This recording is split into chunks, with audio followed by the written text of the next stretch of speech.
I am so glad you are here. I'm Liz, and we're just getting our internet set up, but I'm at Megas Books. It's a fantastic cold day today here in Minneapolis, Minnesota.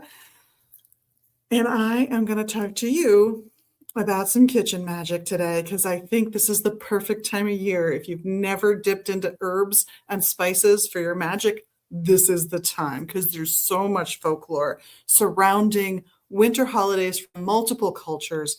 This is totally the time to look at this stuff.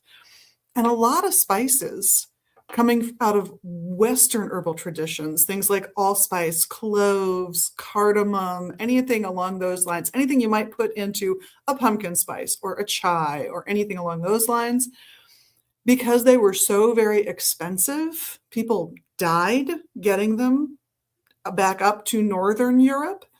Those all came to be associated with wealth in European magic and in Western folklore, magical use. That's not true necessarily where they're from. Some of these are much more akin to aphrodisiacs on a magical or intuitive level than they are wealth.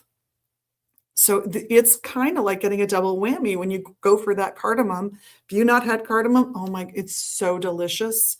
I highly recommend you grab yourself a little cardamom this season and just sub it where you would have put in nutmeg or cinnamon or something along those lines. Maybe pair it with one of those spices you're more familiar with.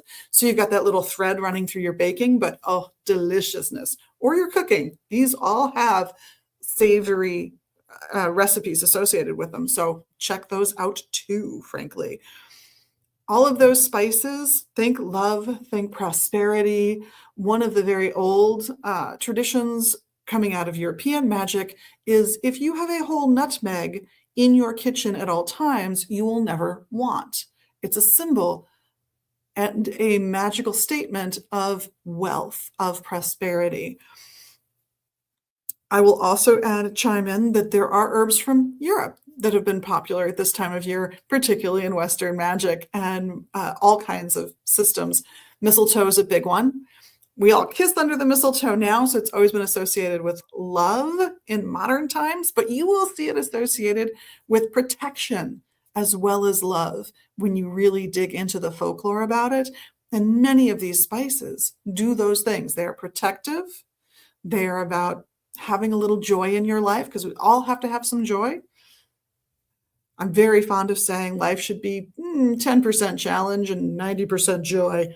Part of that is how you respond to challenges, I freely admit. You can hang on to a challenge and make it bigger than it needs to be, but these spices help you get through that and they add to your joy. And that's the purpose of all these magical tools, is to help you focus on what makes life worth living. A little prosperity, a little good health, a little happiness, positive relationships, love, romance, and all the things that come from that. That's the purpose of these bad boys. So if you have some eggnog, add a little extra dash of some powdered cardamom. I always fresh grind mine, but it's up to you. You can get the powdered. It's just not quite as potent. Same is true for most of these spices. If you opt to fresh grind them in a mortar and pestle or a coffee grinder, know that you will need less than your recipe calls for, because your recipes, unless they're specifically saying fresh ground, are assuming you've got that 5-year-old little container of your powdered allspice, powdered nutmeg, powdered cinnamon, whatever it is. Cinnamon I will often buy powdered, but the rest I tend to want to beat up myself in a mortar and pestle or a coffee grinder that I don't grind coffee in. I totally recommend this. But bring those spices in, make some stollen if that's your history. Make a little pudding if that's your history. I don't mean the wet, sloppy stuff because my mom's from England and her parents were English and Irish. I mean pudding in that sense. But grab them and just know, as you embrace any of those spices that you would associate again with like pumpkin pie or chai, you're inviting wealth and satiety, so the feeling of satisfaction with life, into your home. Some of them have also been associated with love and passion. I think that was because they were expensive. And when you bring in something like mistletoe, even fake mistletoe, if you're worried about the safety for small children or pets, it's still symbolic of what mistletoe represents. So go grab it, hang it up, and give people a little peck on the cheek if you catch them under it. You don't have to give a full-on kissy kiss, but just a little peck here is perfect. Anyone can handle that usually, we hope. Respect boundaries, have fun, and enjoy the holidays as much as you can. Think of enjoying your holidays, whatever winter holiday you celebrate, as revenge against the darker forces of the world, because that's what it is at its heart. Well, that's me and the magic of some of your basic kitchen things. This one was inspired by Linda Radich, The Secret History of Christmas Baking, and she's got another one on older Christmas traditions as well. You'll find these in our section on folk magic and Wicca and paganism and witchcraft here in our store and on our website.